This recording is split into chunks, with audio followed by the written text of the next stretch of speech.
Le patrimoine, c'est une donnée essentielle pour cette région. C'est une région patrimoniale.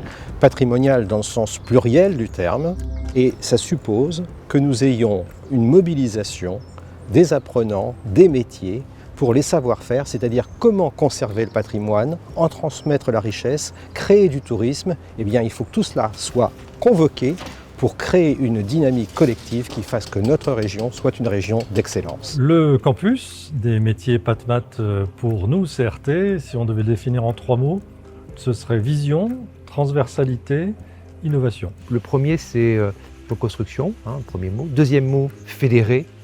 Et le troisième mot, c'est avenir. Alors PatMat a été constitué sur la base d'une coopération entre le rectorat et le conseil régional, et puis l'appui de l'université. Mais au-delà de ces institutions, il y a tout un ensemble de professionnels, de regroupements professionnels, de filières professionnelles qui font la richesse de PatMat. Ce qui est intéressant pour des jeunes de collège, c'est vraiment du coup d'apprendre des savoir-faire très manuels.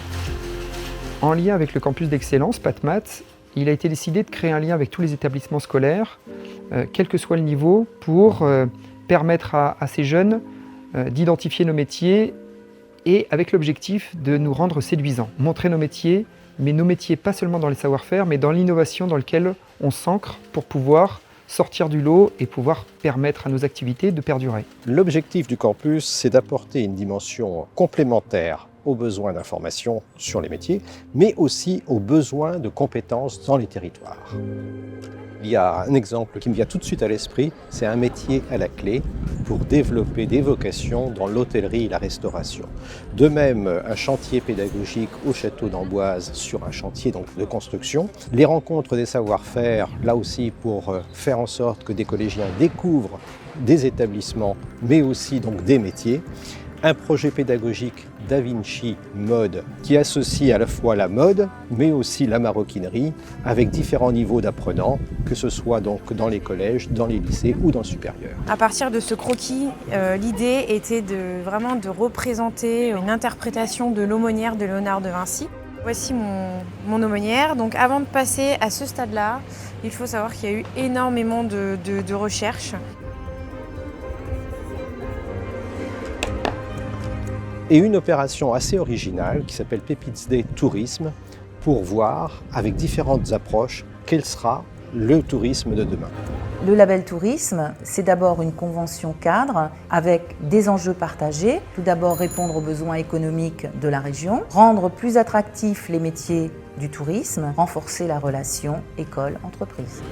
Le campus d'excellence PatMat a vocation de favoriser des rencontres entre des apprenants de différentes filières, des rencontres avec les professionnels et des professionnels en particulier qui sont porteurs de projets.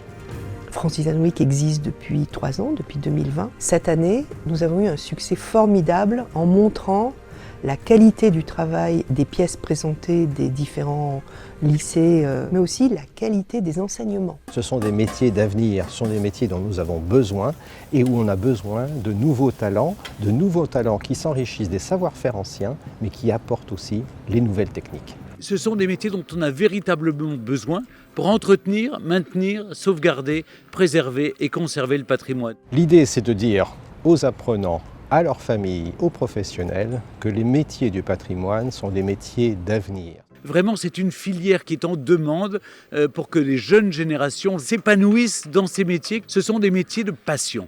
Ils sont porteurs de sens, ils sont porteurs de perspectives et de perspectives durables.